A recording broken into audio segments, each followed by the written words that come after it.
চারটি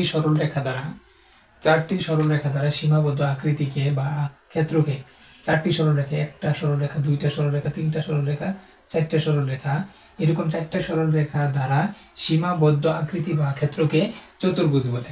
এখন চতুর্ভুজ কয়েক প্রকার এখানে দেওয়া হয়েছে। এক নম্বর হচ্ছে আয়তক্ষেত্র।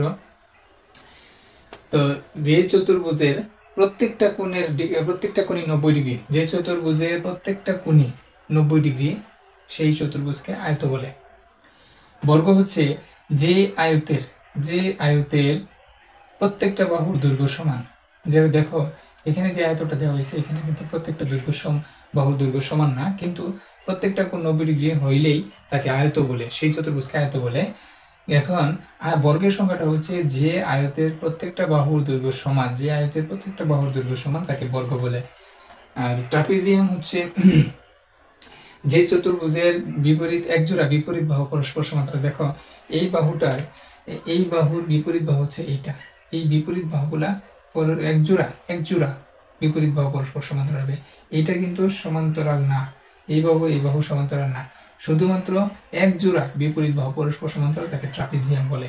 আর সামান্তরিক হচ্ছে দুই জোড়া, যে চতুর্ভুজের দুই জোড়া বাহু পরস্পর সমান্তরাল। দেখো এই বাহু আর এই বাহু সমান্তরাল এবং এই বাহুর সাথে এই বাহু সমান্তরাল, ঠিক আছে। ট্রাপিজিয়ামে শুধু এক জোড়া বাহু। এখানে এই সমান্তরিকের ক্ষেত্রে যে চতুর্ভুজের বিপরীত বাহুগুলো পরস্পর সমান্তরাল, দুই জোড়া বাহু পরস্পর সমান্তরাল। দেখো এই বাহুর সমান্তরাল এই বাহু, এই বাহুর সমান্তরাল এই বাহু, এরকম দুই জোড়া বাহু পরস্পর সমান্তরাল হলে তাকে সামান্তরিক বলে।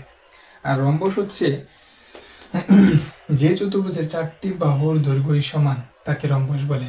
দেখো বর্গেরও কিন্তু চারটি বাহুর দৈর্ঘ্য সমান, বর্গ এক ধরনের রম্বস, ঠিক আছে। সুতরাং যে চতুর্ভুজের চারটি বাহু সমান, তাকে রম্বস বলে, ঠিক আছে।